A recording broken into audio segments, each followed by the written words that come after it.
की सहजता से बन। मेरे साथ साथ 3 बार ओम का उच्चारण, तत्पश्चात गायत्री महामंत्र। ओ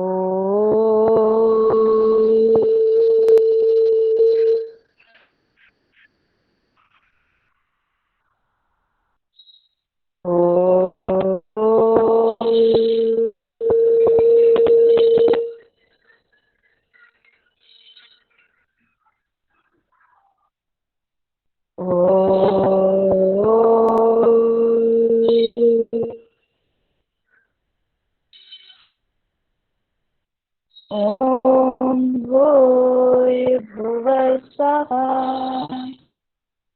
तत्सवितुर्वरेण्यम्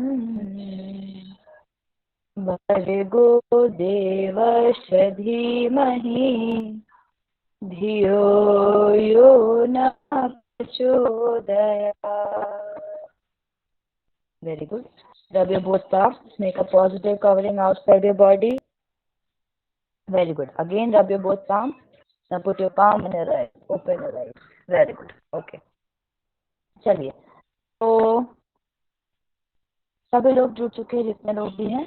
पहले क्वेश्चन आंसर सेशन हो जाए 5 मिनट का, फिर उसके बाद मैं आपको नेक्स्ट दूंगी. ठीक है, तो चलिए, सबसे पहले मैं स्टार्ट करूंगी और जो सबसे पहले आंसर देंगे उनको पहले मिलेगा बोलने. ठीक है, लोग कैसे, मैं बोलना ही नहीं चाहती तो मैं आंसर ही नहीं दूंगी, ऐसा नहीं करना है. आप जो सबसे पहले आंसर देगा, मैं क्वेश्चन पूछूंगी, उसी को बोलने का मौका मिलेगा. ठीक है,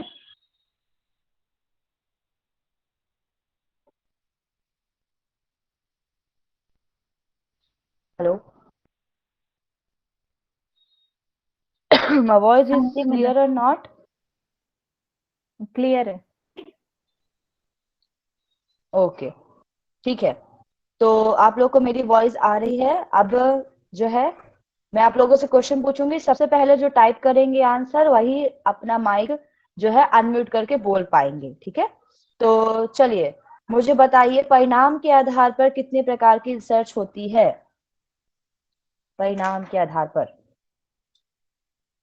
on the basis of outcome. जो जल्दी टाइप करेंगे वो जल्दी बताएंगे. Type fast. तो अंकिता ने बोला 2 प्रकार. Very good. ठीक है, अंकिता बताइए 2 प्रकार कौन कौन से हैं? मौलिक और व्यवहारिक। Very good. ठीक है, अब वेरी गुड. बाकी सभी लोग मुझे बताएंगे व्यवहारिक के अंतर्गत मैंने एक बताई थी, उसका नाम बताइए. टाइप करिए. तात्कालिक। नहीं नहीं, मैसेज करना है. क्रियात्मक. वेरी गुड, अंकिता सबसे पहले अब मैसेज कर रही हैं, तो इसको भी अंकिता बताइए. क्रियात्मक है. ठीक है, चलिए, अब मुझे बताइएगा. Very good. नेक्स्ट, मुझे एक्शन रिसर्च की चारों प्रोसेस का नाम लिखकर बताइए. चारों प्रोसेस जो सबसे पहले बताएंगे वो नेक्स्ट आंसर देंगे. चारों प्रोसेस के नाम. Fast fast fast. Hindi English जो भी आपको बने. ठीक है, क्रियात्मक अनुसंधान की 4 अवस्थाएं. टाइप कर रहे हैं लोग, जल्दी जल्दी. यस, टाइप करिए भाई.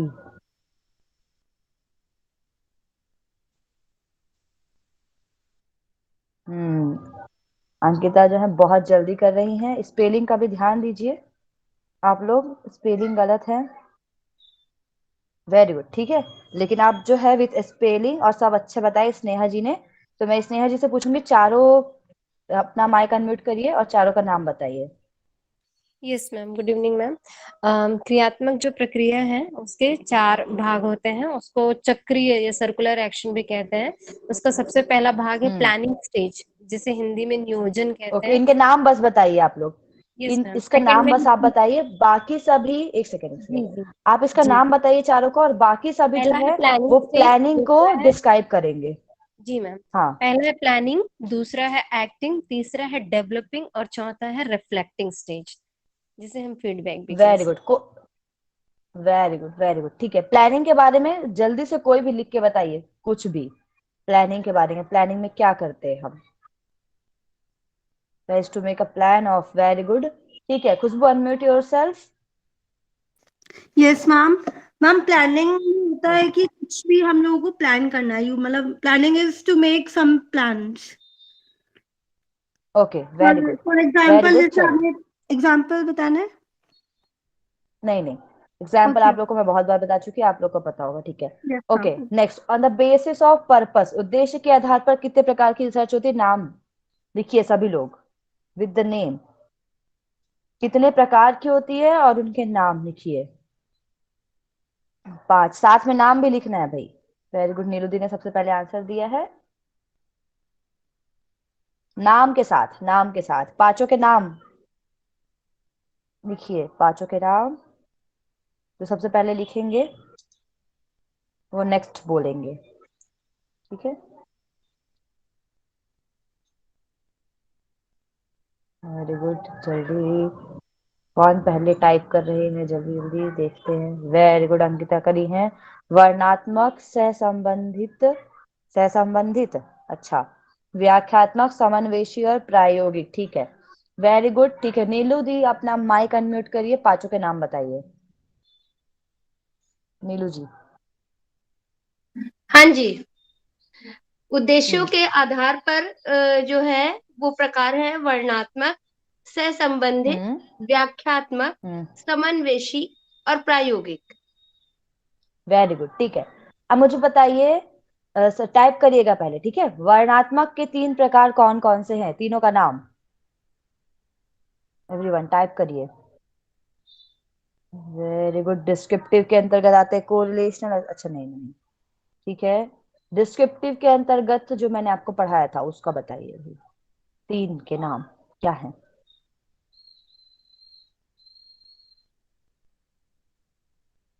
जल्दी टाइप करिए, जो जल्दी टाइप करेंगे वो नेक्स्ट बताएंगे। जल्दी टाइप तो करना है, स्पेलिंग सही बताना है, ठीक है। घटनोत्तर, ऐतिहासिक, विश्लेषणात्मक। वेरी गुड, नीलुदी और अंकिता बहुत एकदम धमाका कर रहे हैं, जल्दी जल्दी आंसर बता रहे हैं। खुशबू और बाकी लोग कहाँ है भाई? बाकी लोग कहाँ चले गए? मैसेज करना नहीं है आपको या आंसर नहीं देना है या समझ नहीं आ रहा है? अब तो मैं नाम लूंगी, ठीक है।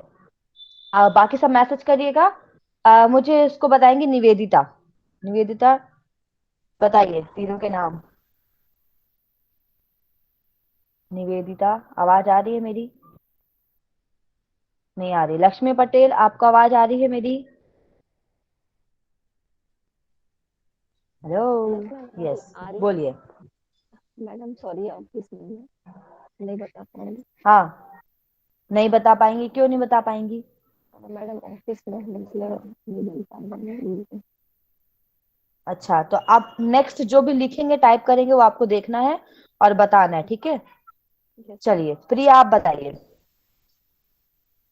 प्रिया छत्री हाँ मैम, माइक ओपन जी। होकर आ रही है बात। मैम मेरे को 2 आते हैं, 2 ही के नाम लिखे हैं मैंने। एक तो हिस्टोरिकल जी, बाकी लोग, बाकी रिसर्च आपने मैसेज मैसेज देख और लीजिए, मैसेज अब देख के बताइए। मैम अधिकतर हिंदी में, मुझे हिंदी में कुछ कल थोड़ा समझ में भी नहीं आया था, तो अच्छा, तो इंग्लिश में ज़्यादा बताइए, है। चलिए। तो जो हिस्टोरिकल रिसर्च में ये होता है कि फर्स्ट वी नहीं, नाम कलेक्ट द बस रॉ बताना है डाटा। आपको। You have historical to tell only name. Research होता है एक, और एक एनालिसिस रिसर्च। एनालिटिकल। हाँ, एनालिटिकल। Very good, next. दो ही, 2-3 होते हैं, तो उसमें एक एक यही था दो, एक हिस्टोरिकल रिसर्च है और एक एनालिटिकल रिसर्च। एक्सप्लानेटरी था वो, उसका ही पार्ट है कि नहीं, वो मुझे डाउट है। नहीं, एक्सपोज्ड फैक्टो, ठीक है। नेक्स्ट मुझे बताएंगे, एक्सपोज। तर्क के आधार पर कितने प्रकार के होते हैं? On the basis of logics. Type करिए नाम। वेरी गुड, प्रेरणा। ओके, प्रेरणा नाम बताइए दोनों के। आगम और निगम मन, आगमन और निगमन। वेरी गुड, इंडक्टिव और डिडक्टिव, आगमन और निगमन, वेरी गुड। चलिए, अब मुझे बताइए, on the basis of process, प्रक्रिया के आधार पर कितने प्रकार के होते हैं? With name. Very good. 3-4 लोग बस मैसेज कर रहे हैं, अभी स्नेहा मैम मैसेज करी थी, वो भी नहीं कर रही हैं, ठीक है। ओके, कल्याणी सरकार जी आप बताइए। जी मैम, एक मात्रात्मक और गुणात्मक। मात्रात्मक क्वांटिटी और गुणात्मक quality. Very good, okay. Now Sneha ma'am आप बताइए, मात्रात्मक को हम किससे कंपैरिजन कर सकते हैं? यस मात्रात्मक को और क्या बोल सकते हैं? यस। यस मैम, मात्रात्मक जो हमारा क्वांटिटी है, उस क्वांटिटी को हम निगमन या डिडक्टिव बोल सकते हैं, और संरचित वेरी भी बोल गुड, सकते हैं, संरचित भी वेरी बोल गुड, सकते हैं। Yes, very good, okay. ठीक है, नेक्स्ट मुझे बताएंगे कि on the basis of investigation या जांच के आधार पर कितने प्रकार के होते हैं? और नाम? दो, वेरी गुड। दो दो दो, वेरी गुड। नाम, नाम टाइप करेंगे, टाइप द नेम। संरचित, असंरचित, वेरी गुड अंकिता, बहुत अच्छे चल रही हैं आप, वेरी गुड, ओके। ठीक है, तो सबने बहुत सही बताया, स्नेहा जी, ओके। रितु जी आप बताइए, इसको अनम्यूट करके, कौन कौन से प्रकार होते हैं? रितु शर्मा, संरचित और असंरचित। Very good, okay. Now next question है, on the basis of concept कितने प्रकार के होते हैं? अवधारणा के आधार पर कौन कौन से होते हैं, ये बताइए।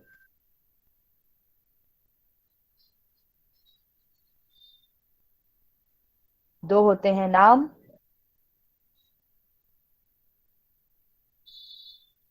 वैचारिक, अनुभाविक, वेरी गुड। चलिए, आप लोग को इनके नाम याद करने हैं, और बाकी कुछ भी इसमें ज्यादा नहीं है, बाकी मैंने आपको बता दिया। चलिए, वेरी गुड। अब मुझे बताएंगे क्वेश्चन करना था। हाँ, क्या करना है? एक क्वेश्चन पूछना था आपसे। हाँ, पूछिए पूछिए। ये बोल रही थी, आपने कुछ इसमें बोला था ना कि कुछ कुछ इसमें इम्पोर्टेंट नहीं है जो नहीं पढ़ना है, तो उसमें कौन सा है ना, एक बार उसका स्ट्रक्चर बना के अगर मिल जाएगा ना, तो फिर उस हिसाब से पढ़ेंगे जो एग्जाम में ज्यादा इम्पोर्टेंट होगा आने वाला। देखिए, इम्पोर्टेंट तो सारे हैं, ठीक है, लेकिन मुझे पता है मैंने क्या नहीं पढ़ाया है आपको, है ना? तो वो है आपका इंडक्टिव और डिडक्टिव। ये मैं आपको ना टेस्ट के बाद पढ़ाऊंगी, ठीक है? अब अभी ये तर्क के आधार पे नहीं पढ़ना है। नहीं, बस यही नहीं पढ़ना, बाकी सारे आप पढ़ लीजिए, ठीक है? बाकी सारे जितने दी दो दो लाइन है, बस आपको समझना है, बाकी मैंने आप लोग को सारे पढ़ा दिए हैं, तो इतना ही है। और इंडक्टिव डिडक्टिव मैं आपको एक बार ब्रीफ में बताऊंगी, इसलिए अभी तक मैंने नहीं बताया, तो प्रोसेस जब कंप्लीट हो जाएगा, आपका फर्स्ट यूनिट कंप्लीट हो जाएगा, तब मैं आपको ये बताऊंगी, ठीक है? चलिए, प्रोसेस में टाइम लगेगा, और प्रोसेस ही जो है वो आपकी सबसे इंपॉर्टेंट है टाइप के बाद, ठीक है? तो जो मैं प्रोसेस आपको बताऊंगी, वही प्रोसेसेस हर यूनिट में उनके दो दो टॉपिक दिए हैं। तो जैसे आप लोग ये मत देखिए कि यूनिट कंप्लीट हो रही है, नहीं, प्रोसेस कंप्लीट हो गई, मैं आपको बता दूंगी यूनिट कंप्लीट हो चुकी है, ठीक है? तो प्रोसेस में 8 प्रोसेस है मेनली, अभी मैं आपको दिखाऊंगी। 8 प्रोसेस में दो दो प्रोसेस करके, ठीक है, अलग अलग यूनिट्स में डाला गया है। तो 3 यूनिट्स जो है आपकी शुरू की, उनमें केवल प्रोसेस को ही डिफाइन किया गया है। तो आज मैं आपको जो प्रोसेस या प्रक्रिया होती है, हमें रिसर्च कैसे कैसे करनी है, स्टेप बाय स्टेप, अगर हम कुछ करने जा रहे हैं रिसर्च, तो वो कैसे करनी है, वो मैं आपको आज बताऊंगी, ठीक है? तो आप पूरे प्रोसेस को सुनिएगा, पहले मैं हिंदी में बताऊंगी, उसको डिफाइन नहीं करूंगी आज। जैसे आप लोग को मैंने टाइप बताया था, तो आप परेशान हो गए थे, कितने सारे टाइप है, जल्दी हो गया, कैसे करेंगे, लेकिन जब आपको मैंने समझाया, आपको समझ में आ गया, है ना? तो वैसे ही प्रोसेस ही है, आज मैं आपको हिंदी में क्या बोलते हैं और इंग्लिश में क्या बोलते हैं वो समझाऊंगी, ठीक है? फिर एक एक करके हम उसको पढ़ना शुरू करेंगे, ठीक है? तो मैं स्क्रीन प्रेजेंट करूंगी, आप लोग मुझे बताइएगा स्क्रीन प्रेजेंट हो रही है नहीं, और बाकी लोग जवाब दीजिएगा, क्योंकि मुझे दिखेगा तो है नहीं, तो आप लोग मुझे जवाब दीजिएगा हो रहा है या नहीं। और ये मैंने आप लोग को ऑलरेडी भेज चुका है, बाहर सी वाला रिसर्च का जो पीपीटी है, इसी में आपको मिलेगा देखने को। एक सेकेंड,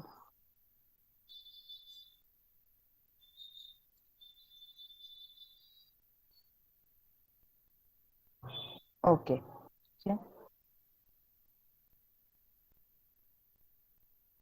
देखिए, अनुसंधान प्रक्रिया दिख रही है आपको स्क्रीन? Yes ma'am. ओके, देखिए, हम कोई भी रिसर्च करते हैं, रिसर्च का मतलब तो आप लोग को पता है, हम किसी भी टॉपिक को लिए उस पे हमें रिसर्च करनी है।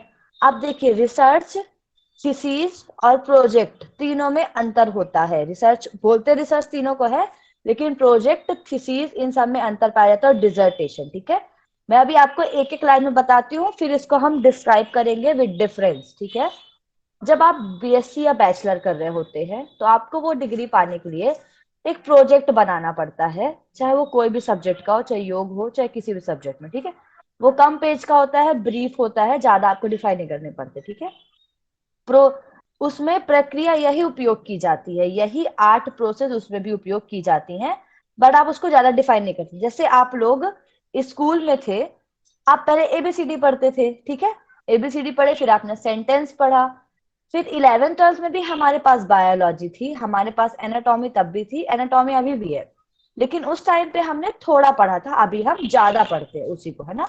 वैसे ही जब आप बैचलर में होते हैं तो आप प्रोजेक्ट बनाते हैं। ठीक है, जिसको हम लघु अनुसंधान कहते हैं। उसके बाद आप क्या करते हैं, जब आप अपने मास्टर्स में आ जाते हैं तब आप डिजर्टेशन बनाते हैं। ठीक है, डिजर्टेशन बोलते हैं जिसको। जब आप पीएचडी में जाते हैं तो आप थीसिस बनाते हैं। थीसिस कितना 300-400 पेज का होता है, थोड़ा बड़ा होता है, और जो आपका डिजर्टेशन होता है वो छोटा होता है। ठीक है, तो इस चीज का आप ध्यान रखिएगा।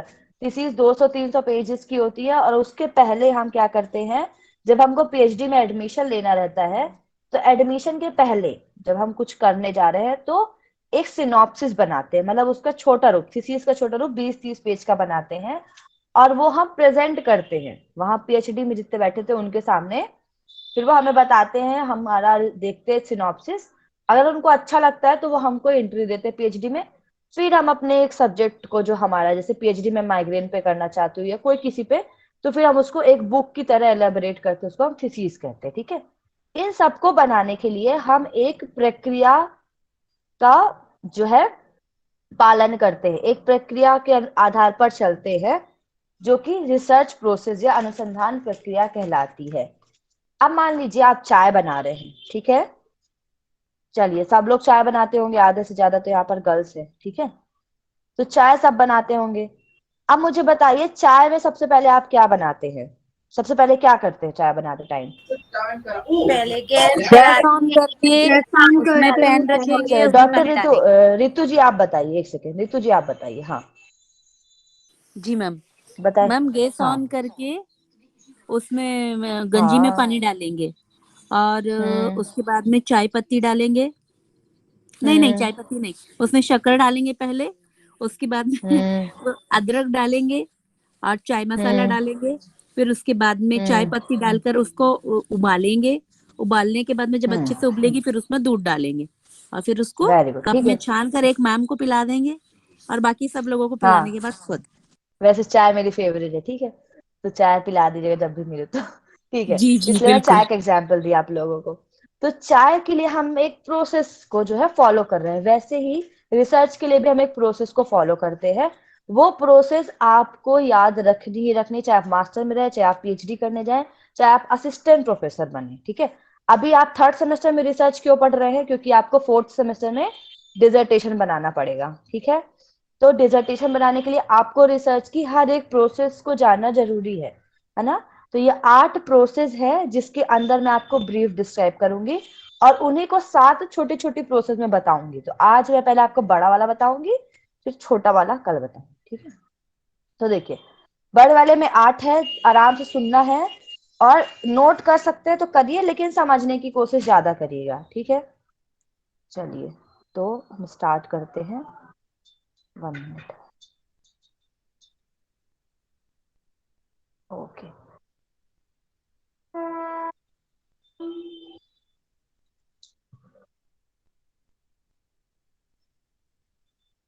देखिए, ये हो गई आपकी रिसर्च की प्रोसेस या अनुसंधान की प्रक्रिया। सबसे पहले क्या आता है, पहला सोपान जिसको बोलते हैं, सोपान मतलब फर्स्ट स्टेप। ठीक है, ये 8 स्टेप है, उनके अंदर बहुत सारे स्टेप्स दिए गए हैं।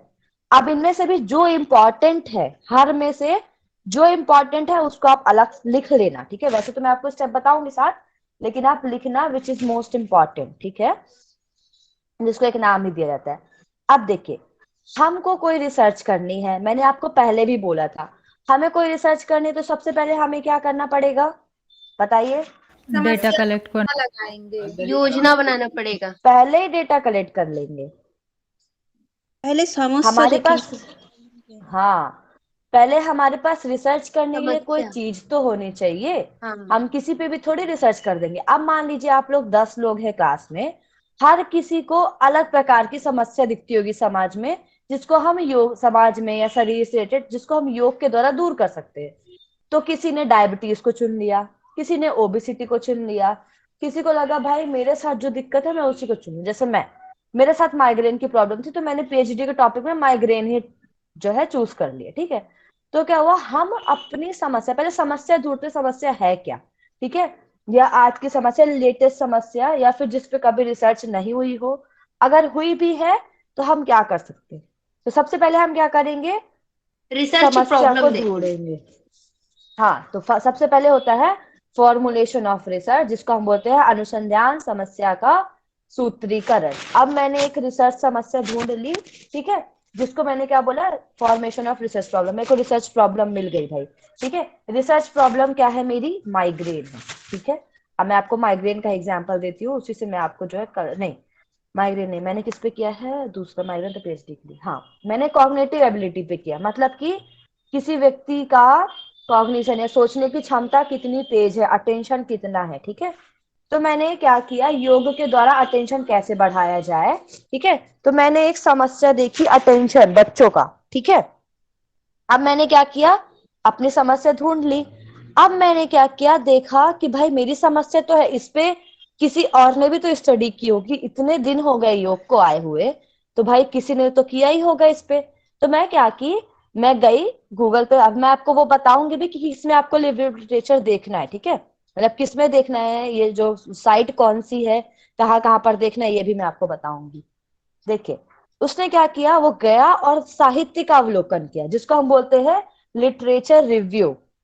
अब मैंने देखा, अरे भाई इसमें 15 लोगों ने जो है रिसर्च की है, तो इन्होंने अटेंशन के लिए कौन सा आसन, कौन सा प्राणायाम कराया था, मैं कौन सा नया कराऊं कि मेरी रिसर्च नई लगे, ठीक है, ये मेरी रिसर्च लोगों को इम्प्रेस कर पाए। तो उसने क्या किया, साहित्य का अवलोकन किया। तो ये पहले स्टेप का पहला स्टेप, मतलब पहला स्टेप है हमारा अनुसंधान समस्या का सूत्रीकरण, उसका पहला स्टेप यहाँ पर आता है साहित्य का अवलोकन, ठीक है। आया आपको समझ में, साहित्य का अवलोकन करना है। सेकंड, ये पूरे स्टेप आपको नंबर वाइज याद होने चाहिए, समझ रहे हैं आप, कि इसके बाद यही आएगा, इसमें हेर फेर हो गई तो आपकी पूरी रिसर्च जो है वो रद्द कर दी जाएगी। तो एक एक, मतलब पहले नंबर पे साहित्य अवलोकन है तो वो पहले पे ही रहेगा, वो चौथे पे नहीं आ सकता, ठीक है। तो पहले पे क्या करेंगे आप, लिटरेचर रिव्यू करेंगे। आया समझ, समझ आ रहा है आप लोगों को? हाँ जी, हाँ जी, ठीक है। ओके, जी मैम। ठीक है। दूसरा आप क्या करेंगे, अब आपको मिल गया, ठीक है, कि उसने ये किया था मैंने नहीं किया। अब आप क्या करेंगे, मेरे को क्या करना है, मेरे उद्देश्य क्या है, ठीक है, मैं इसमें क्या करना चाहती हूँ, तो उद्देश्य क्या करूंगी मैं, मेरा उद्देश्य क्या है, लोगों में स्मृति को बढ़ाना, मतलब विद्यार्थियों में स्मृति को बढ़ाना। अब बताइए, मैंने आप लोग को बताया है या नहीं, मुझे याद नहीं है, उद्देश्य और लक्ष्य में अंतर क्या होता है, उद्देश्य और लक्ष्य में क्या अंतर होता है, बताइए। उद्देश्य का अर्थ होता है किसी भी चीज को करने के लिए सोचना कि हमको ये करना है, ये हमारा उद्देश्य है। लक्ष्य जब हम उसको कर लेते हैं। अच्छा, और कोई बताइए। उद्देश्य कई हो सकते हैं, लक्ष्य एक ही होता है।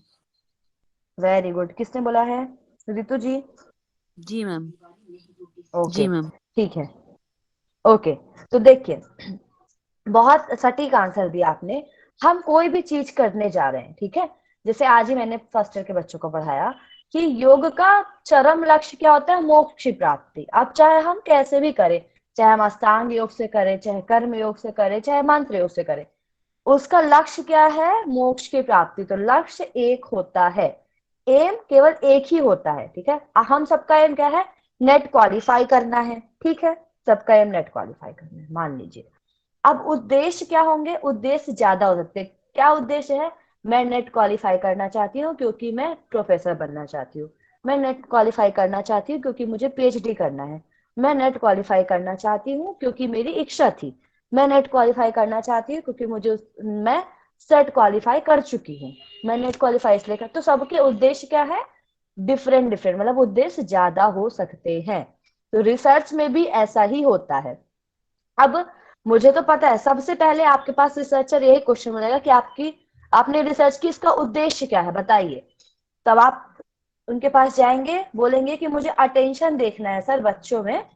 तो मैंने क्या किया, मेरे पास 4 उद्देश्य है कि बच्चों की स्मृति बढ़ाना, ठीक है, बच्चों के स्मृति बढ़ाने के साथ साथ उनका कंसंट्रेशन बढ़ाना, कंसंट्रेशन बढ़ा के क्या करना, उनका सर्वांगीण विकास करना। तो ये क्या हुआ, उद्देश्य।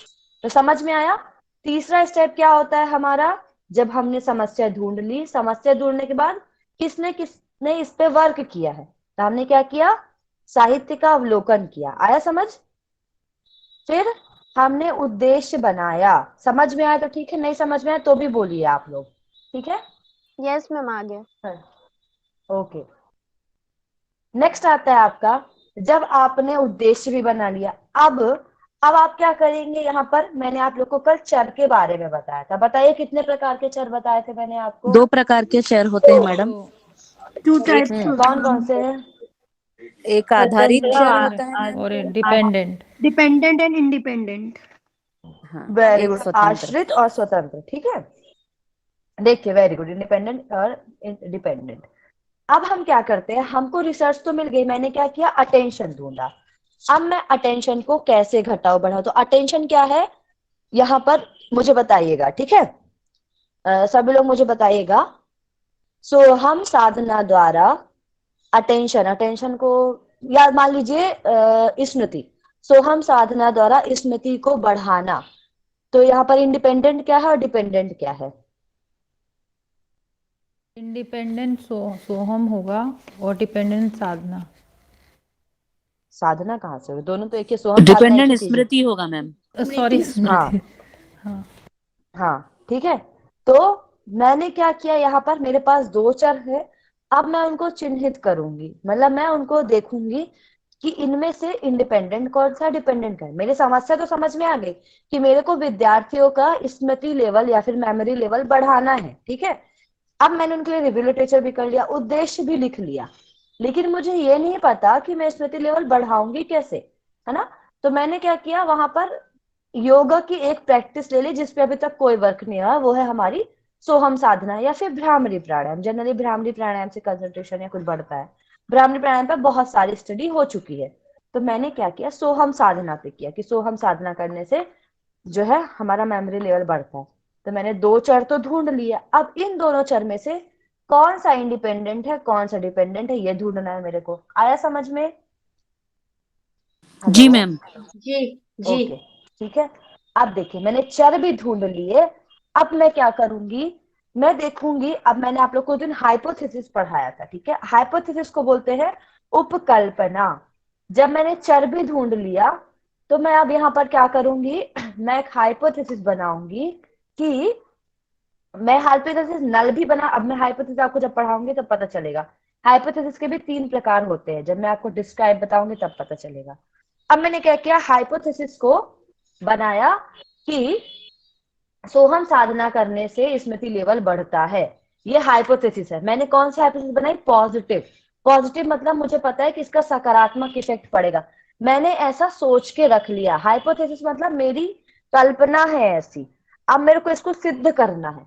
तो सिद्ध कैसे करूंगी, जब मैं इसको टेस्ट करूंगी, इसमें प्रैक्टिस लगाऊंगी, तो मैं उसको सिद्ध करूंगी। अभी मैंने इसको केवल लिख लिया है, ठीक है, कि मैंने इमेजिनेशन किया। मैंने आप लोग को क्या बताया था, हमारी कोई भी रिसर्च प्रॉब्लम होती है उसका इनफॉर्मल आंसर जो है वो हाइपोथेसिस देती है। मतलब ये हो सकता है या नहीं हो सकता। जैसे हम मौसम विभाग की बात करें, मौसम विभाग वाले आप देखेंगे मीडिया में आएंगे, वो बोलेंगे कि आज जो है आज बादल बादल आए हुए हैं तो संभावना है कि कल बारिश हो, है ना।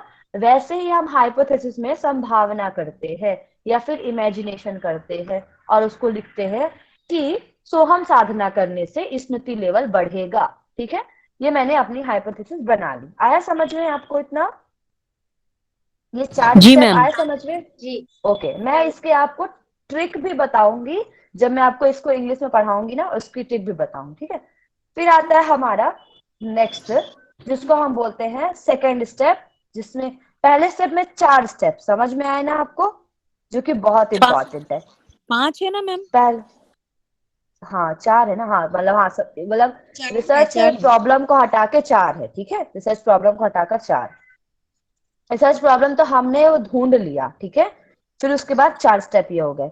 फिर आपको इन स्टेप को सीक्वेंस से याद रखना है, समझ में है ना, कि ए के बाद बी आता है, बी के बाद सी, सी के बाद डी, सी और डी आगे पीछे नहीं हो सकते ना, वैसे ही ये स्टेप्स आगे पीछे नहीं हो सकते आपके, इसको आपको एकदम लाइन में याद करने हैं, ठीक है। दूसरा मैम। होता है आपका, मैम हाँ सबसे बताइए। पहले हम लोग साहित्य का अवलोकन करेंगे, हम्म, है ना? तो पहला स्टेज ये नहीं होगा क्या? अनुसंधान समस्या का सूत्रीकरण होगा, फिर अनुसंधान वही समस्या का अनुसंधान, हाँ है ना? पहले तो पहले अवलोकन अनुसंधान करेंगे समस्या को साहित्य। शुद्धिकरण, नहीं नहीं, पहले समस्या ढूंढेंगे, तब तो अवलोकन करेंगे ना हम, हमारे पास समस्या होगी तभी तो हम ढूंढेंगे। आपको मान लीजिए आप बिलासपुर में रहते हैं, आपको रायपुर जाना है, आपको पता तो होना चाहिए कि आपको जाना कहाँ है। अगर आपको नहीं पता होगा आपको रायपुर जाना, तो आप ट्रेन कैसे ढूंढोगे, है ना। तो जब आपको, मैंने आपको बोला ट्रेन ढूंढो, आप पूछोगे कि मैम कहाँ की ट्रेन ढूंढूं मैं, है ना, आज अवेलेबल है या नहीं, कहाँ की ढूंढो, तो मैं बोलूंगी रायपुर की ढूंढो। तो आपको पता तो होना चाहिए ना भाई आपको जाना कहाँ, तो समस्या आपको पता होनी चाहिए, तभी तो आप उसके ऊपर स्टडी कर सकते हो। साहित्य अवलोकन मतलब उस पे जो कार्य ठीक हो है मैम। चुके हैं उसको देखना, ठीक है। ठीक है, चलिए, अब नेक्स्ट स्टेप है मैम आपका इसमें जो अनुसंधान। है, मैम ये हाँ, जैसे वो है फर्स्ट स्टेप जैसे फॉर्मुलेशन ऑफ रिसर्च प्रॉब्लम करेंगे हम। मान लीजिए हमने हम्म डेवलपमेंट ऑफ द कोई भी टॉपिक हमने सेलेक्ट किया और उसके बाद एक्सटेंसिव लिटरेचर सर्वे किया हमने, तो इसका मतलब है हम्म कि हम जो भी रिसर्च करने चाह रहे हैं उसका हमें एक पूर्व ज्ञान होना जरूरी है। मान लीजिए हमने लिटरेचर सर्वे किया और हमने जिस टॉपिक को बनाया उस पर कोई काम कर चुका है, इसलिए जब हम कोई टॉपिक बनाएंगे, मान लीजिए रिसर्च प्रॉब्लम हमने कोई ढूंढा और उस पर एक्सटेंसिव हमने जब लिटरेचर सर्वे किया ऑलरेडी हो चुका है, इसका मतलब है कि हमें उस रिसर्च प्रॉब्लम के बारे में एक संभावित ज्ञान पूर्व रूप से होना चाहिए। जब जाके हम अगर देखिए एक्सटेंसिव जैसे कभी लिटरेचर कभी सर्वे नहीं है करेंगे। रिसर्च, है मैम? देखिए इतनी सारी रिसर्चेज हुई है, मान लीजिए बहुत सारी रिसर्चेज हुई, आपको ज्ञान नहीं है। रिसर्च प्रॉब्लम पहला स्टेप क्यों है, क्योंकि अगर आपकी वो प्रॉब्लम कहीं पर ए टू जेड सही वही वही सेम टू सेम हुआ है रिसर्च, तब आप अपनी रिसर्च प्रॉब्लम चेंज कर सकते हो, इसलिए उसको पहले हाँ स्टेप वही में कह रहे रखा हैं, है। मतलब कि समझ में हम है ना, हाँ फिक्सेशन ऑफ टॉपिक नहीं कर सकते उस समय जब तक कि नहीं, हमने एक्सटेंसिव लिटरेचर सर्वे नहीं कर लिया।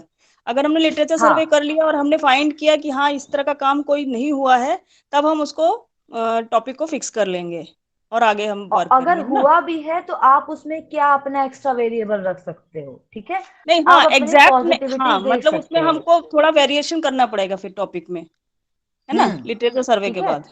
तो आप कर सकते हो, हाँ इसीलिए पहली स्टेप प्रॉब्लम रखी गई है, आप प्रॉब्लम देखो, उस प्रॉब्लम पे कहीं पर चर्चा हो, जैसे हम शहर का नाम रखते हैं, जब भी कोई शहर का नाम रखा जाता है तो डबल कहीं कहीं पर एक जैसे बिलासपुर, बहुत सारे बिलासपुर है, हिमाचल प्रदेश में भी बिलासपुर है, छत्तीसगढ़ में भी बिलासपुर, एक आध दो बिलासपुर है, तो नाम नहीं पता थे पहले, अब क्या अलग अलग स्टेट के अलग नाम, क्योंकि एक जैसे स्टेट होते तो लोग क्या होते कंफ्यूज हो जाते, है ना। इसीलिए हम प्रॉब्लम ढूंढ लिए, अब प्रॉब्लम के ऊपर एकदम एज इट इज प्रॉब्लम हुई है या नहीं हुई है, फिर हम देखते हैं, अगर हुई है तो हम दूसरा वेरिएबल ढूंढते हैं। जैसे मैं माइग्रेन पे मैंने बहुत सारी रिसर्चेस देखी, मुझे करना माइग्रेन पे ही है, मुझे नहीं चेंज करना अपना, ठीक है। मैंने क्या किया, अपनी समस्या ढूंढी कि माइग्रेन पे करना है।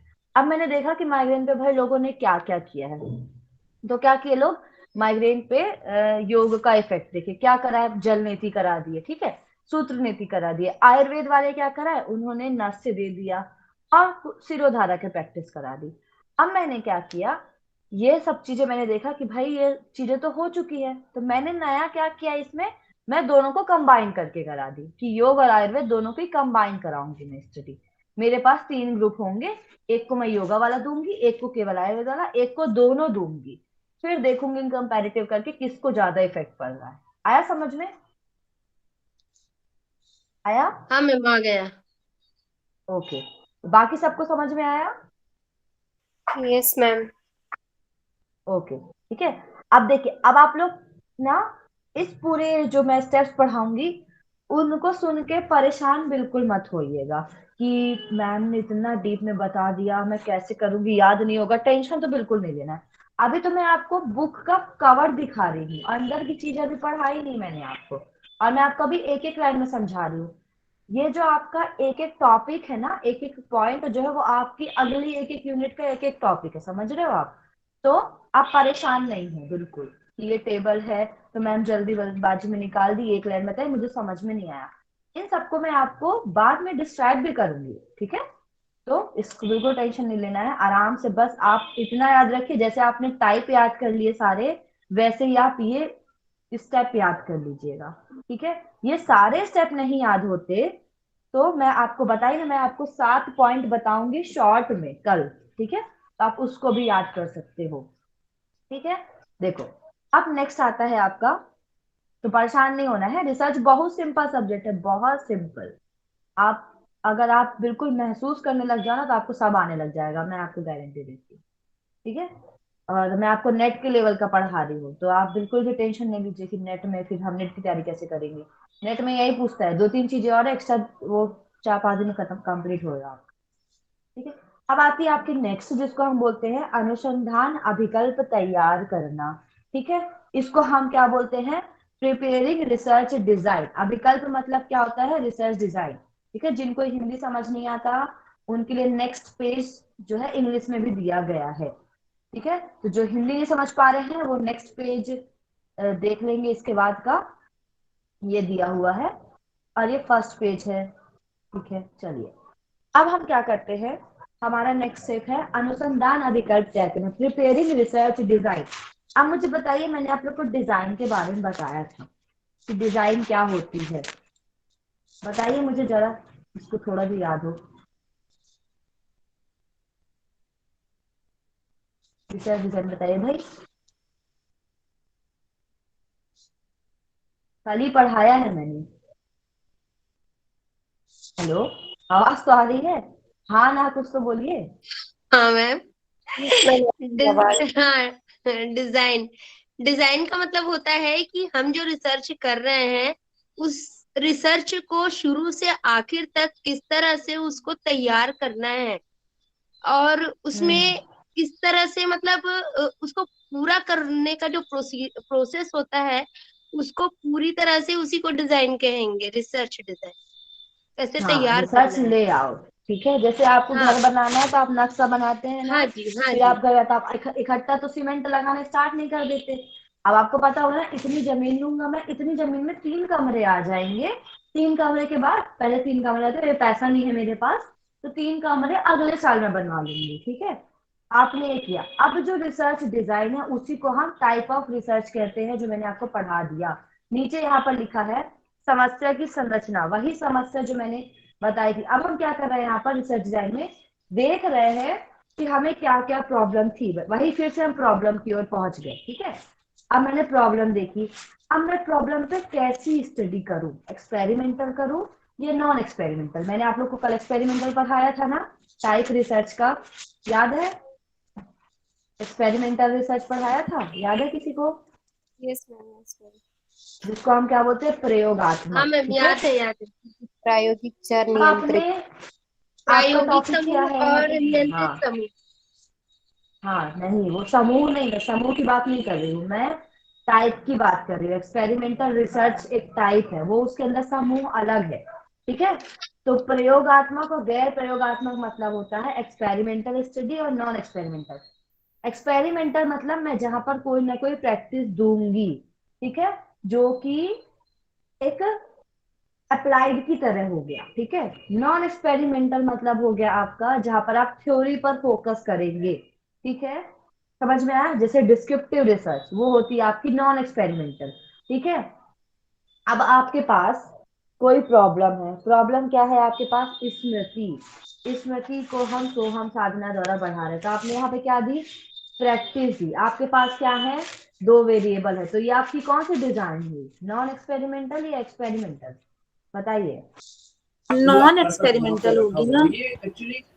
नॉन एक्सपेरिमेंटल कैसे होगी भाई? डिजाइन प्रैक्टिकली है ना, प्रैक्टिकली बोला आपने। हाँ, तो प्रैक्टिकल नहीं कर रहे हैं क्या हम यहाँ पर? हम सोहम साधना नहीं दे रहे हैं। प्रैक्टिकल मतलब ये मत समझिए कि आप लैब वर्क जाके करोगे तो वो प्रैक्टिकल हुआ। प्रैक्टिकल और थ्योरी मतलब आप समझते क्या हो? आप योगा कर रहे हो, ठीक है, आपके पास 6 सब्जेक्ट है आपके सिलेबस में, 4 थ्योरी सब्जेक्ट है, 2 प्रैक्टिकल सब्जेक्ट है। समझ में आया? जो आप पढ़ रहे हो, जो आपके पास लिखा हुआ है, वो थ्योरी है, उसको हम बोलते हैं गैर प्रयोगात्मक। जो आप कर रहे हो, जो प्रैक्टिस कर रहे हो, वो क्या कहलाता है? आपका प्रैक्टिकल प्रयोगात्मक। आया समझ? अच्छा, मैंने अपोजिट लिखा था उसका। अच्छा, ठीक है, तो यही हाँ करना है मैम, आपको। हाँ, जैसे प्रयोगात्मक मतलब आपने आप जहां ये पर भी प्रयोग कर रहे हो। हाँ, हाँ, बताइए। जैसे आपने ये भी बताया था कि जो थ्योरी है वो गुणात्मक होता है, जबकि जो हम्म। प्रैक्टिकल होता है वो मात्रात्मक होता है हाँ, तो ना। यहाँ पर आप, मैंने क्या किया, मैं मेमोरी लेवल चेक कर रही हूँ। तो मैं कैसे चेक करूंगी भाई? गुण देख के थोड़े बताऊंगी। मैं वहां कोई क्वेश्चनर लगाऊंगी या कोई मेजरमेंट लगाऊंगी, ईईजी लगा दूंगी, या फिर क्वेश्चनर प्रश्नावली दूंगी उनको, उसके आधार पर मैं बताऊंगी। तो मैं जहां पर चीजों को मेजर कर पा रही हूँ, ठीक है, जहां पर मेरे पास 2 वेरिएबल है, जहां पर मेरे पास 2 ग्रुप है, वो क्या कहलाएगा? एक्सपेरिमेंटल स्टडी कहलाएगी। अगर यहाँ पर वेरिएबल नहीं होते, ठीक है, आपके पास सोहम साधना नहीं होती है, तो वो क्या कहलाती है? आपकी नॉन एक्सपेरिमेंटल। जैसे मैं आपको बोलती पतंजलि योग सूत्र में अष्टांग योग का वर्णन, आपकी ये रिसर्च है, ये थ्योरेटिकल है, तो आप क्या करोगे? पतंजलि योग सूत्र में अष्टांग योग के बारे में जितना लिखा है वो आप लिख दोगे, उसको एलाबरेट करके। वो आपकी रिसर्च हो गई। वो कौन सी रिसर्च हो गई? थ्योरेटिकल, जिसको हम बोलेंगे नॉन एक्सपेरिमेंटल, जो कि डिस्क्रिप्टिव रिसर्च के अंतर्गत आएगा। आया समझ में? Yes ma'am. Yes ma'am. हाँ। जी। हाँ, ठीक है। अब आती है हमारी नेक्स्ट चीज। तो हम क्या करेंगे? यहाँ पर डिजाइन बनाएंगे। अब हमारे पास पता चला, मेरे को पहले स्टेप में मेरे को पता चला यहाँ पर कि भाई चर चिन्हित इसीलिए किया जाता है कि हमारे देख रिसर्च में चर है या नहीं है। ठीक है, अब पता चल गया 2 चर है मेरे पास, तो कौन सी रिसर्च होगी? मैं कौन सी रिसर्च चुनूंगी? प्रयोगात्मक। ठीक है, आया समझ? हाँ हेलो। जी, हाँ जी, हाँ जी। हाँ, डिजाइन, ठीक है। चलिए, ये हो गया आपका दूसरा स्टेप, जहां पर हम डिजाइन बनाएंगे। ठीक है, तीसरा स्टेप आता है आपका प्रदत्त संग्रह उपकरण विकसित करना। बहुत हिंदी है, आप लोग प्लीज ट्राई करिएगा। जिसका हिंदी अच्छा है उसके लिए बढ़िया है, ठीक है। जिसका हिंदी अच्छा नहीं है वो इंग्लिश में ही पढ़ने की कोशिश करो भाई, ठीक है, या तो लेमन लैंग्वेज में, क्योंकि रिसर्च ऐसा टॉपिक है जो इंग्लिश में पढ़ोगे तो वो बेटर है। हिंदी ज्यादा पढ़ोगे ना तो इतनी हिंदी है कि आपको समझ में नहीं आनी, ठीक है। तो इस चीज का आप ध्यान रखिएगा। और जो दिमाग हिंदी चिंदी लिख हो रहे हैं, जाएगा मैडम। हाँ, तो जो हिंदी लिख रहे हैं वो एग्जाम में, मतलब क्योंकि आपका थ्योरी एग्जाम है, तो आप थ्योरी एग्जाम में मस्त परफेक्ट हिंदी लिखो।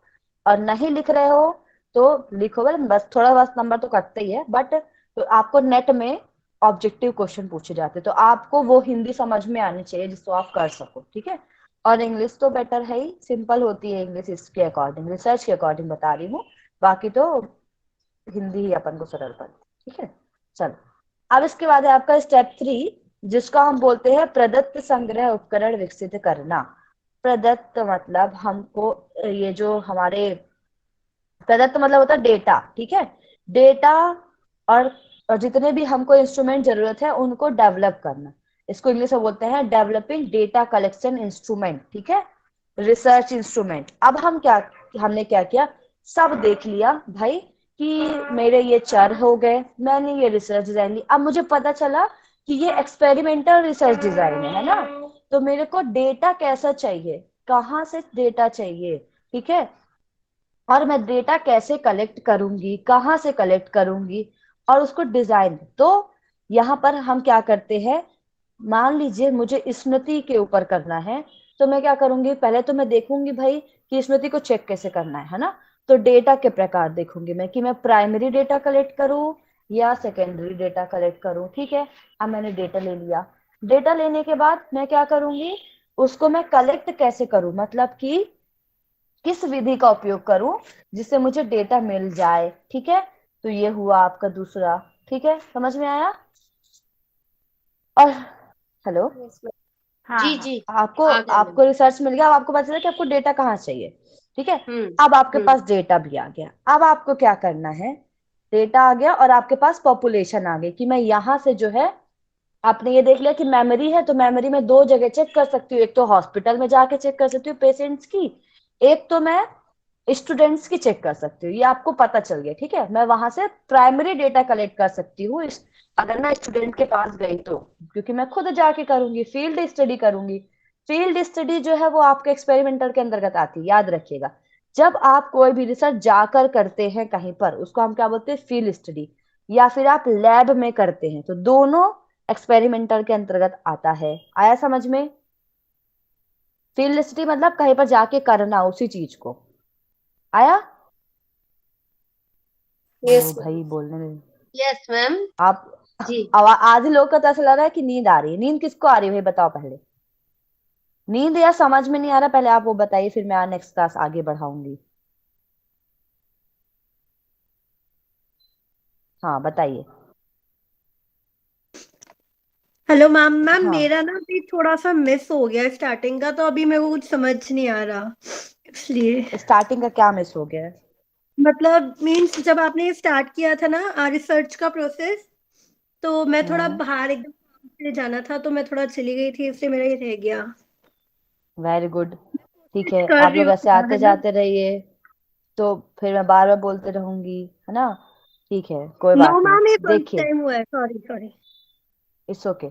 देखिए, क्या होता है, हम कोई भी रिसर्च स्टार्ट करने जाते हैं तो आपको क्या करना है, सबसे पहले मैं एक बार और दोहरा रही हूँ, ठीक है। दोबारा मैं आगे तभी बढ़ूंगी जब आप लोग को यहाँ तक समझ में आएगा, ठीक है। उसके बाद मैं आगे नहीं बढ़ूंगी जब तक आपको समझ में नहीं आने वाला, ठीक है। तो चाहे आपका सिलेबस खत्म हो या ना हो, मेरा मेन मोटिव है आपको लोग को समझ में आए, ठीक है। देखिए, पहले क्या होता है, हम कोई भी रिसर्च करने जाते हैं तो हमारे पास उस समस्या को पता होनी चाहिए कि हमें करना किस पे है रिसर्च, ठीक है। तो हम समस्या को चुनेंगे पहले, जिसको हम क्या बोलते हैं, फॉर्मुलेशन ऑफ रिसर्च प्रॉब्लम, ठीक है। दूसरा क्या करते हैं, हमने समस्या तो चुन ली, अब हम देखते हैं उस पे और कहीं पर स्टडी हुई है या नहीं हुई है। तो मैं क्या करती हूँ, रिव्यू लिटरेचर, जिसको हम बोलते हैं साहित्य का अवलोकन, मैं क्या करती हूँ, जाके रिव्यूज पढ़ती हूँ, ठीक है।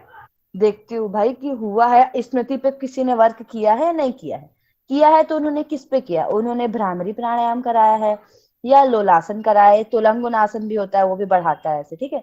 तो ये आसन कराया है, तो मैं क्या करा सकती हूँ एक्स्ट्रा, तो मैंने क्या किया, सोहम साधना दे दी, ठीक है। अब मुझे पता चला, मैंने लेवल लिटरेचर भी ढूंढ रही है, अब मैं क्या करूंगी, वेरिएबल ढूंढूंगी कि मेरे मेरे पास वेरिएबल है या नहीं है। तो मैंने देखा मेरे पास तो दो वेरिएबल है, एक इंडिपेंडेंट हो गया, एक डिपेंडेंट हो गया। अब मुझे बताइए कौन सा इंडिपेंडेंट है, कौन सा डिपेंडेंट है, सोहम साधना और स्मृति में, बताइए।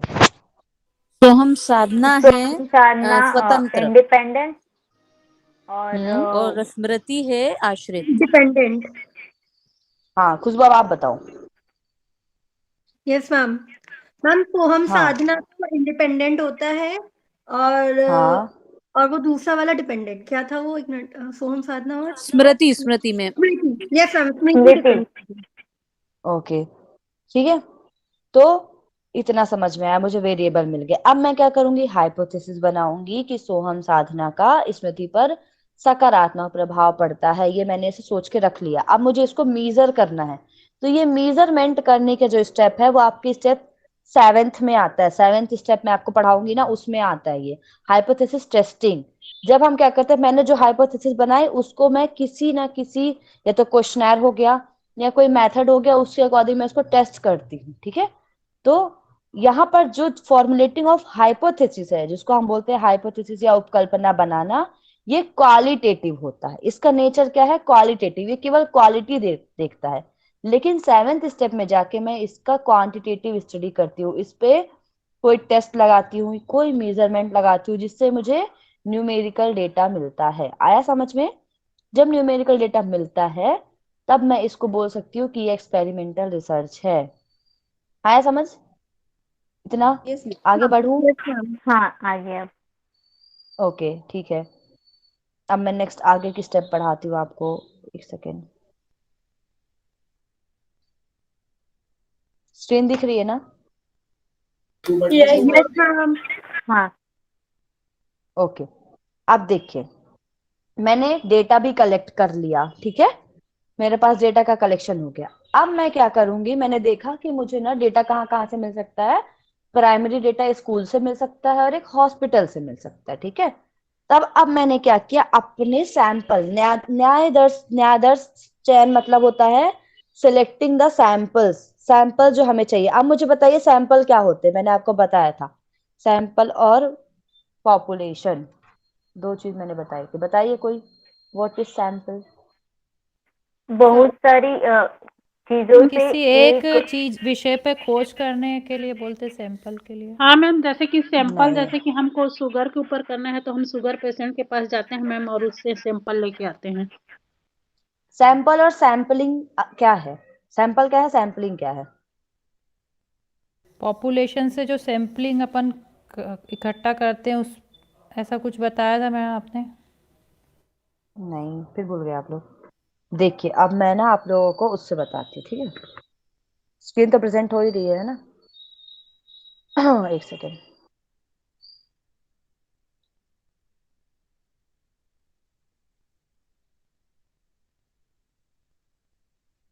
रुकिएगा भाई,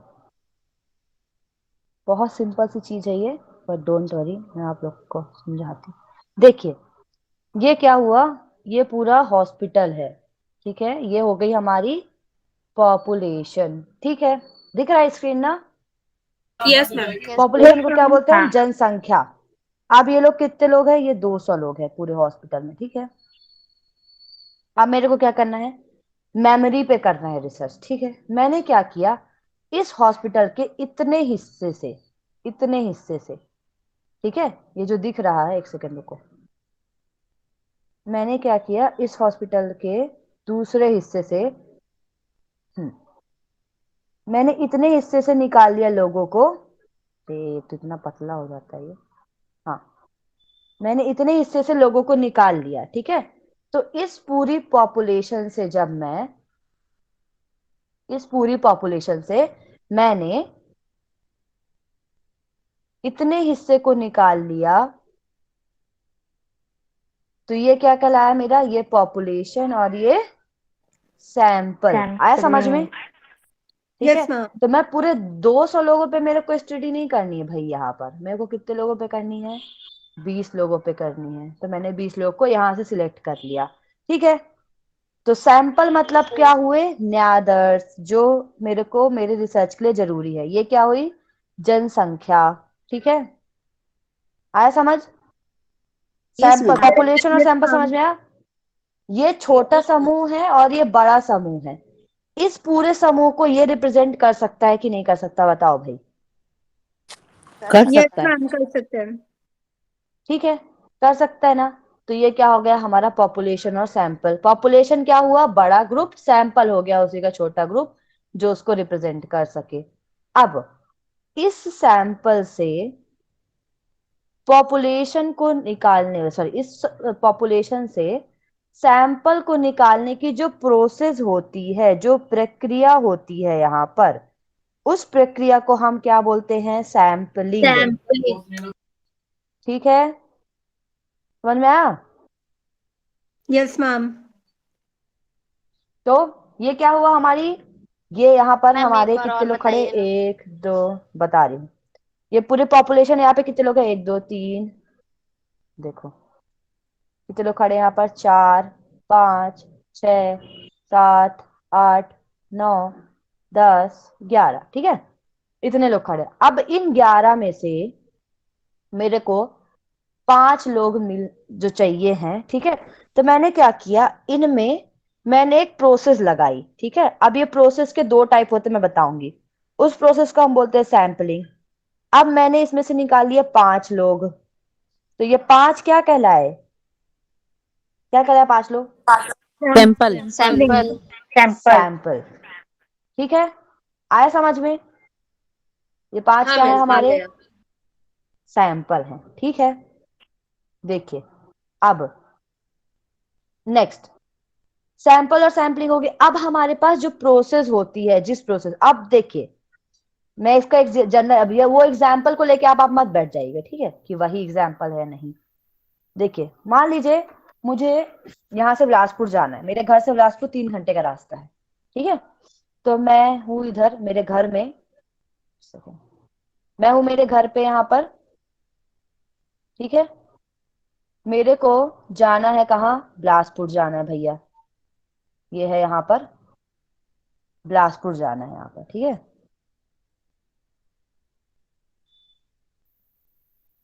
देखो मेरे घर से मेरे को बिलासपुर जाना है, तो मैं क्या कर सकती हूँ, मैं ट्रेन से जा सकती हूँ, ठीक है। मैं किससे जा सकती हूँ, बस से जा सकती हूँ, और किससे जा सकती हूँ, कार से जा सकती हूँ, बाइक से जा सकते हो। बाइक से जा सकती हूँ, फ्लाइट चलेगी तो फ्लाइट से भी जा सकती हूँ, बट फ्लाइट चलती नहीं है यहाँ से, ठीक है। तो मैं कितने 5 जगह से 5 चीजों से जा सकती हूँ, ठीक है। वैसे ही मेरे को पॉपुलेशन से सैंपल कलेक्ट करने के लिए मेरे पास 2 टेक्निक होती है। अब ये सैंपल कलेक्ट करने की प्रोसेस को क्या बोलते हैं, हम सैंपलिंग बोलते हैं, ठीक है। ये मैंने शॉर्ट में लिख दिया है। सैंपलिंग 2 प्रकार की होती है आपकी, एक होती है प्रोबेबिलिटी सैंपलिंग जिसको हम बोलते हैं संभाव्यता, एक होती है नॉन प्रोबेबिलिटी सैंपलिंग। अभी आप इसके नाम याद रखिए, इसको डिस्क्राइब मैं करूंगी जब मैं आपको सैंपलिंग पढ़ाऊंगी तब, ठीक है। आया समझ में? मैम नाम एक पॉपुलेशन बार और से बताइए। इसको बोलते हैं हम प्रोबेबिलिटी मतलब संभाव्यता, अभी स्लाइड दिखाऊंगी। ये होती है नॉन प्रोबेबिलिटी मतलब असंभाव्यता। ये दोनों प्रोसेस हैं, ठीक है। इनके बेस पे अरे मैं दिखा रही हूँ भाई, हाँ। तो आपको समझ में इतना तो समझ में आया ना कि पॉपुलेशन से सैंपल कलेक्ट करने की एक प्रोसेस होती है जिसको हम सैंपलिंग कहते हैं। और सैंपलिंग 2 प्रकार की होती है, संभाव्यता और असंभाव्यता, जिसको हम बोलते हैं प्रोबेबिलिटी और नॉन प्रोबेबिलिटी सैंपलिंग, ठीक है। ऐसा समझ में? अब प्रोबेबिलिटी और नॉन प्रोबेबिलिटी के अंदर भी 4 या 6 प्रकार होते हैं, सब अलग अलग डिफरेंट डिफरेंट बुक्स में डिफरेंट डिफरेंट है, तो उनके प्रकार भी मैं आपको पढ़ाऊंगी। अभी बस आप इतना याद रखो, ठीक है। स्टेप आपको याद रखना है। मैंने क्या किया, यहां तक समझ में आया कि मैंने हॉस्पिटल ढूंढ लिया, हॉस्पिटल से बच्चे भी कलेक्ट कर लिए। अब बच्चे कैसे कलेक्ट करना है, वो मेरे पास 2 टेक्निक है, प्रोबेबिलिटी और नॉन प्रोबेबिलिटी, उसमें से सिलेक्ट करूंगी। उसके लिए मैं एक डिजाइन लगाऊंगी, वो डिजाइन यहाँ पर मैं आपको बताऊंगी कौन सी डिजाइन है, ठीक है। वो हो गया। अब मैंने जब सब कुछ कलेक्ट कर लिया तो मैं क्या करूंगी, एक रिसर्च प्रपोजल लिखूंगी, ठीक है। रिसर्च प्रपोजल मतलब होता है अनुसंधान प्रस्ताव लेखन। यहाँ पे मैं क्या करूंगी, मैं लिखूंगी एक अपने जो गाइड है या मेरे टीचर है उनको मैं लिखूंगी। ये जनरली ये इधर नहीं होता, मतलब एमएससी और बीएससी जब आप करते तब नहीं होता। जब हम पीएचडी करने जाते हैं ना, तो जनरली हम रिसर्च प्रपोजल लिखते हैं, जो मैंने आपको बताया था सिनॉप्सिस, ठीक है। रिसर्च प्रपोजल और सिनॉप्सिस यही होता है, जब हम पीएचडी में एडमिशन लेने जा रहे होते हैं तो हमको 10 या 20 पेज का एक प्रेजेंटेशन बनानी पड़ती है, वो हम देते हैं उनको।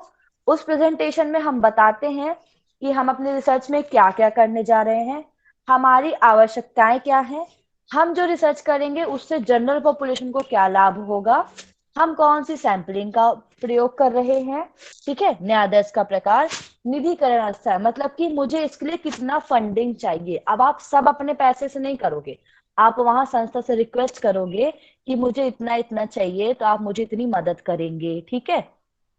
अगर सब अपने से करोगे आप तो भाई चले गए।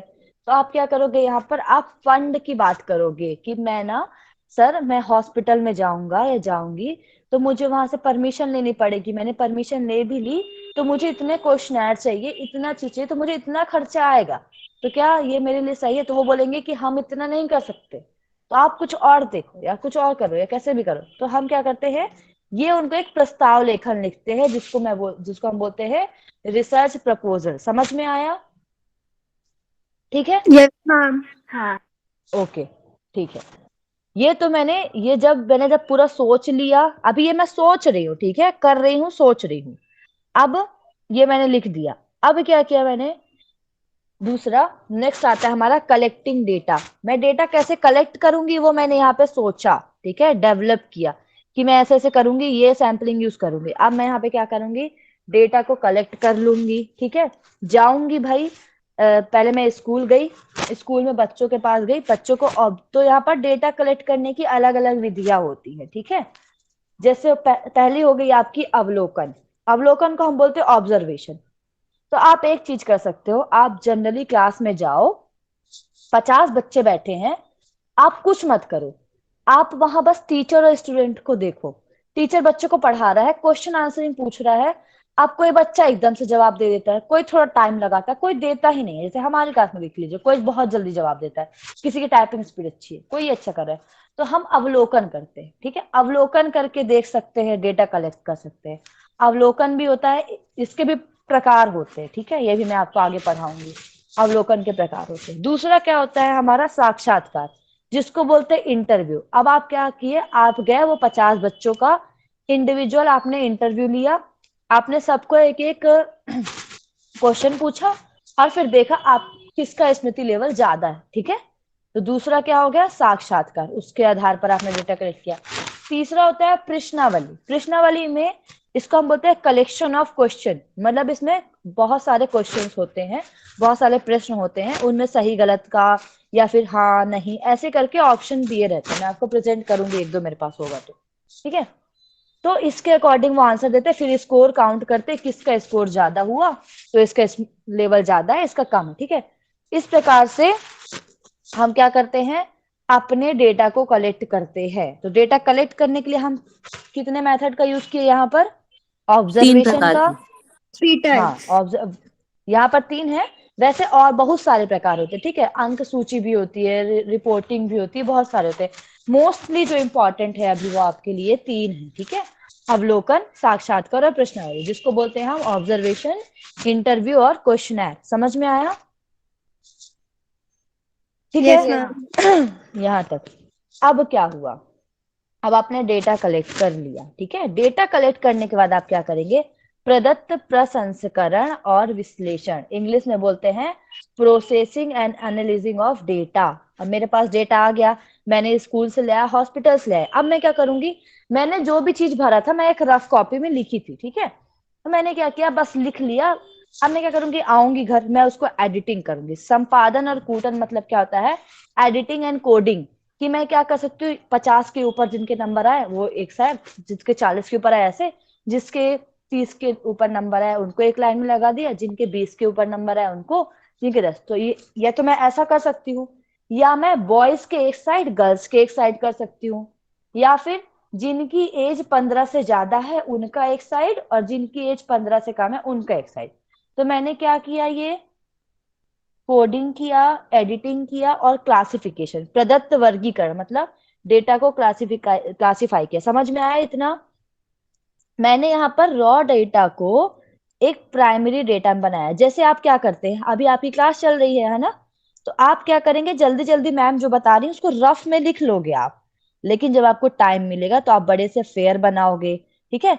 तो पहले आप वो थ्योरी लिखोगे। अब आपने थ्योरी लिख ली तो आपने एडिटिंग कर दी, बढ़िया से क्लासिफिकेशन कर दिया कि मैं ना 1 पेज से लेके 50 पेज तक रिसर्च की नोट्स बनाऊंगी, 50 से 100 तक आयुर्वेद की नोट्स बनाऊंगी, फिर 100 से 150 तक मैं नेचुरोपैथी की बनाऊंगी, 150 से 200 तक जो है मैं बनाऊंगी टीचिंग की। तो आपने 200 पेज में अपने डेटा को कहाँ पर क्या रखना है, क्या किया आपने, क्लासिफिकेशन कर दिया। समझ में आया, समझ में आया इतना, जी हाँ ठीक है। तो अभी आपने यहाँ पे क्या किया, एडिटिंग, कोडिंग और क्लासिफिकेशन। अब आता है आपका सारणीकरण। अब आपने लिख तो लिया, अब आप सोच रहे हो कि मैं ये थ्योरी को जो है वो एक बार टेबल में लिख लूंगी तो मेरे को ज्यादा समझ में आएगा। तब आपने क्या किया, टेबुलेशन कर दिया। वही चीज को जो आपने थ्योरी में लिखा था वही डेटा को आपने टेबल में प्रेजेंट कर दिया, है ना। अभी आपने पूरी थ्योरी लिखी थी कि ये इसका नाम मीनाक्षी है, मीनाक्षी 23 साल की है, उसका ये होगा वो होगा। अब अंकिता है, अंकिता का 23 साल है, अंकिता 30 साल की है, उसका मेमोरी लेवल ऐसा है, ये आपने थ्योरी में लिखा था। अब आपने क्या किया, एक आपने टेबल बना ली, वहां पे लिख दिया नेम, एज, मेमोरी लेवल, ठीक है। तो आपने क्या किया, टेबल। टेबल देख के जो आपका रिसर्चर है वो जल्दी समझ जाएगा, है ना। जब भी हम कोई डायग्राम, चित्र या कुछ दिखाते हैं तो ज्यादा समझ में आती हैं चीजें, है ना, और जल्दी हम उसको देख पाते हैं। इतना समझ में आया? Yes ma'am. डेटा आया, डेटा का संपादन करना है कूटन, जिसको बोलते हैं एडिटिंग कोडिंग, फिर वर्गीकरण, फिर सारणीकरण, फिर विश्लेषण। अब मैंने ये कर दिया, अब मैं उसका विश्लेषण करूंगी भाई कि ये डेटा आया तो किसका किसका नंबर है। अब मैंने क्या किया, हाइपोथेसिस टेस्टिंग करना शुरू किया। विश्लेषण में मैं ग्राफ बनाऊंगी, ठीक है, ग्राफ बनाऊंगी, ग्राफिकल प्रेजेंटेशन करूंगी। फिर उपकल्पना परीक्षण। अब मैंने जो हाइपोथेसिस बनाई थी अपनी कि सोहम साधना करने से स्मृति लेवल बढ़ता है, ठीक है, अब मैं उसको टेस्ट करूंगी, मेथड्स का यूज करूंगी, लगाऊंगी, ठीक है, जिसको हम बोलते हैं टी टेस्टिंग, ठीक है। टी टेस्ट होते हैं, बहुत सारे टेस्ट होते हैं, एनोवा टेस्ट होता है, टी टेस्ट होता है, चाय स्क्वायर टेस्ट होता है, तो अलग अलग टेस्ट होते हैं, ये भी मैं आपको पढ़ाऊंगी। तो ये जो टेस्ट होते हैं वो मैं यहाँ पर लगाऊंगी और मैं अपनी हाइपोथेसिस टेस्ट करूंगी। अगर वो टेस्ट के सारे के जो रिजल्ट है वो एकदम फिक्स आए, सही रिजल्ट आए जो मेरे को चाहिए थी, मतलब मेरी हाइपोथेसिस क्या हो गई, एक्सेप्ट हो गई, यहाँ पर सब सिग्निफिकेंस है, तो मेरी हाइपोथेसिस एक्सेप्ट हो गई। इसको हम बोलेंगे पॉजिटिव या अल्टरनेटिव हाइपोथेसिस, ठीक है, ये एक्सेप्ट कर ली गई यहाँ पर। इसके बाद हम क्या करेंगे, सामान्यीकरण करेंगे। जब मैंने सारे टेस्ट, अब देखिए आप कोई भी चीज करते हैं तो आप मैथ पढ़ते होंगे, जब हम 9th क्लास में थे हमको एक क्वेश्चन दिया जाता था, ठीक है, सबसे पहले क्या था, माना कि पहले लिखते थे, फिर पूरा क्वेश्चन सॉल्व करते थे, फिर लिखते थे सिद्ध किया, इति सिद्धम, मतलब हो गया, है ना, अप्रूव हो गया। वैसे ही हमने स्टार्टिंग की रिसर्च की माना की से, फिर पूरे फॉर्मुलेशन लगाए, सब समझ में आ गया हमको, ठीक है, पूरा न्यूमेरिकल हमने किया। लास्ट में जब चीजें सिद्ध हो गई तो हमने क्या लिख दिया, इति सिद्धम, जनरलाइजेशन कर दिया कि अब मैं इसको सब जगह लगा सकता हूँ, उपयोग कर सकता हूँ। समझ में आया? Yes ma'am. ठीक है। अब ये हुआ, अब मैं क्या, ये सब मैंने रॉ वर्क किया है अभी, ठीक है। अब मैं क्या करूंगी, अब मैं अपनी रिपोर्ट लिखना शुरू करूंगी, रिसर्च रिपोर्ट जो मेरी थी, या तो मैं लैपटॉप में लिखूंगी, ठीक है, लैपटॉप में हम सॉफ्ट कॉपी बनाएंगे, फिर उसका हार्ड कॉपी बनाएंगे। तो हम क्या करेंगे, यहाँ पर पहले टाइटल पेज लिखेंगे, ठीक है, फिर क्या करेंगे, विषय सूची बनाएंगे, टेबल ऑफ कंटेंट बनाएंगे, फिर चैप्टर्स लिखेंगे, फिर क्रियाविधि इत्यादि, मतलब अपेंडिक्स, बिब्लियोग्राफी, ये सब, ठीक है। अब मैं इसको एक बार नीचे समझा देती हूँ आपको क्या होता है। ये जो पूरा मैंने आपको बताया ना, ये पीएचडी में फॉलो किया जाता है, ठीक है, होता एमएससी में भी है। एमएससी में आपको ये सब रॉ चीजें करनी पड़ती हैं ऊपर की, ठीक है। एक सेकेंड, ये सब रॉ चीजें आपको करनी पड़ती है। अरे कहाँ चला गया यार, एक सेकेंड रुकिएगा।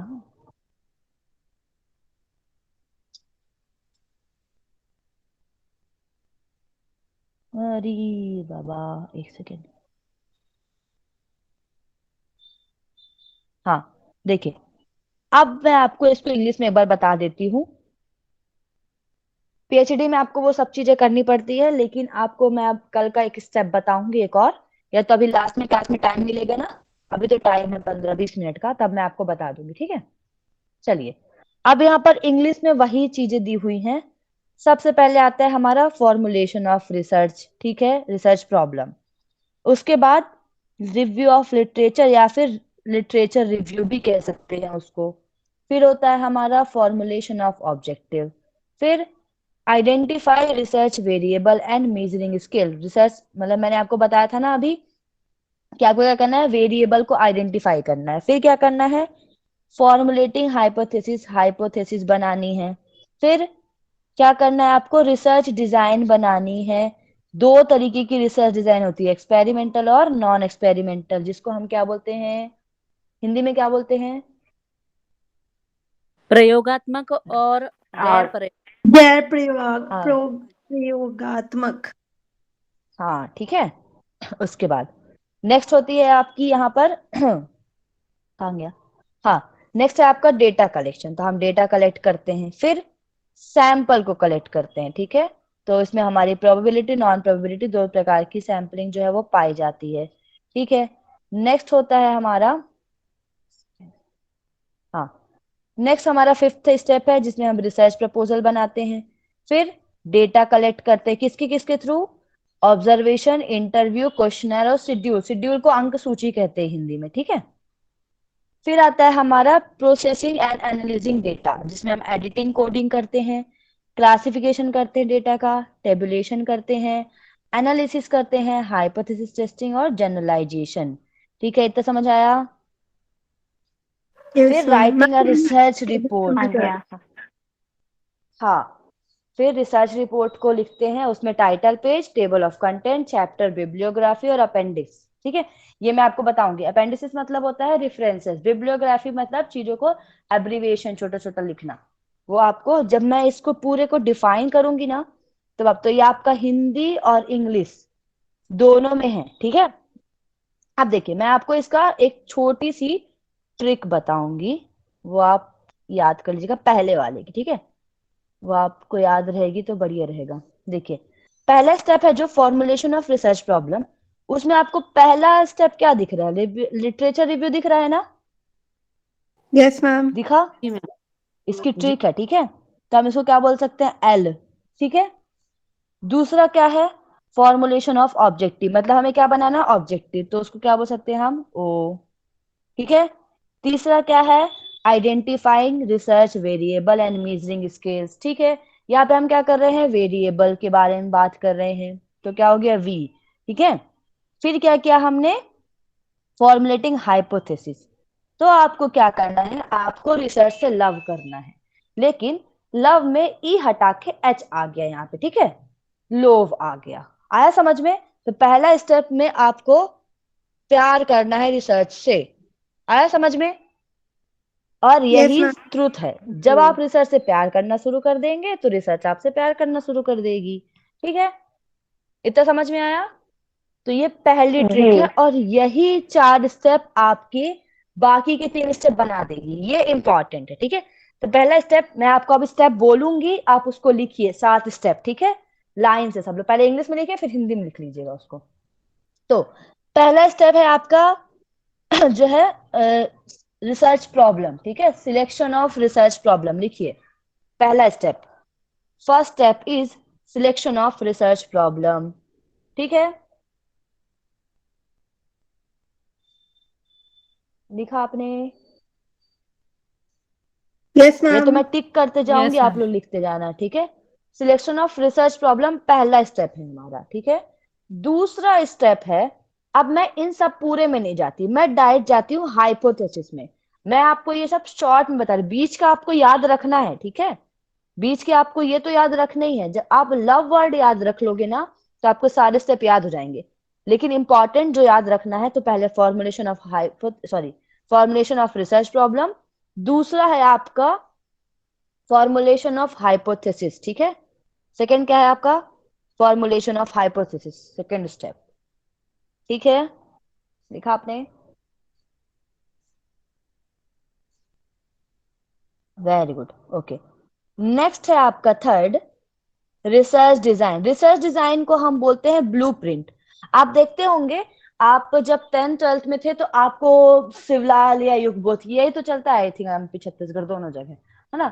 तो उसकी आपको क्या मिलती थी? ब्लूप्रिंट मिला करती थी कि देखो ये देख लो, ऐसे क्वेश्चन जो है हमारे बोर्ड एग्जाम में आएंगे। तो ये ब्लूप्रिंट की तरह काम करता है रिसर्च डिजाइन। ये देखकर आप बता सकते हो कि हमारी रिसर्च कैसे बनेगी।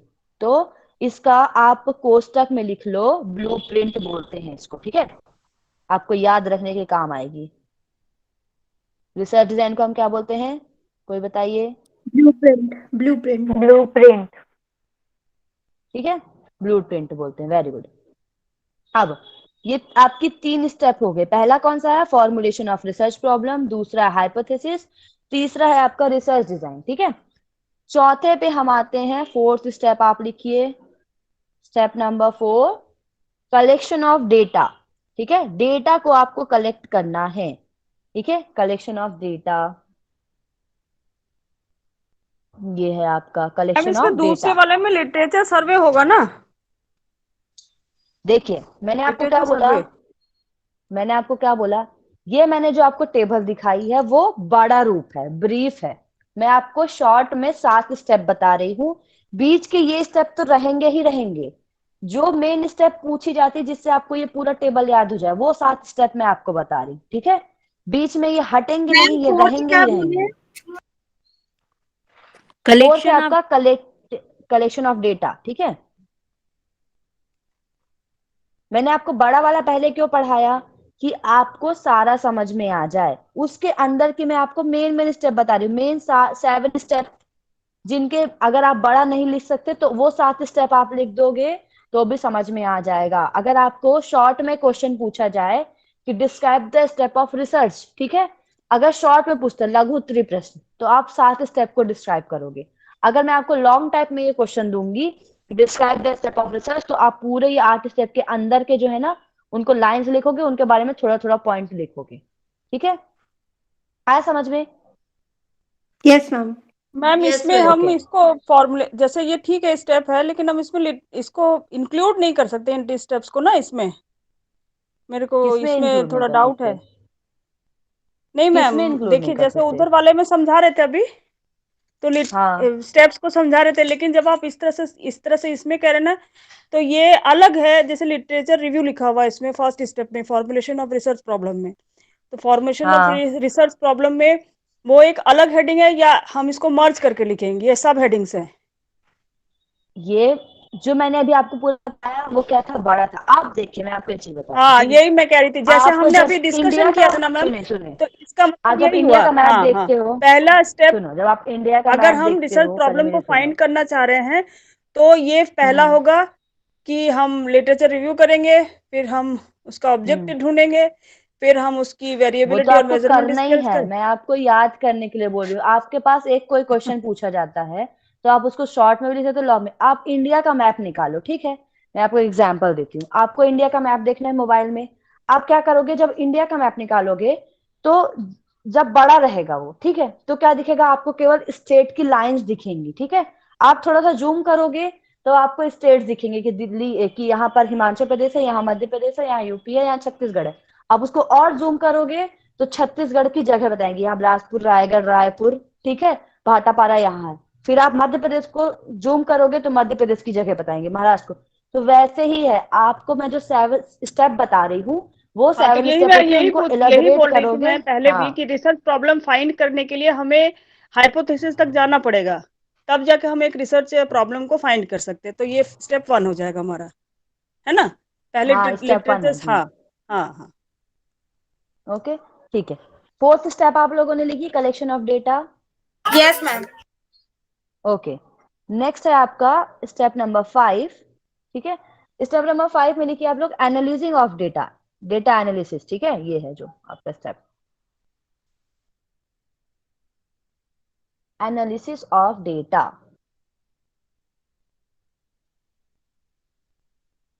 ठीक है। Yes ma'am. फिर देखिए, फिर आपका 6th स्टेप है, यहाँ पे अलग से नहीं लिखा है, जो हाइपोथेसिस टेस्टिंग के बाद पहले हम क्या करते हैं, हमको रिजल्ट मिलता है, अभी लिखना नहीं, ठीक है।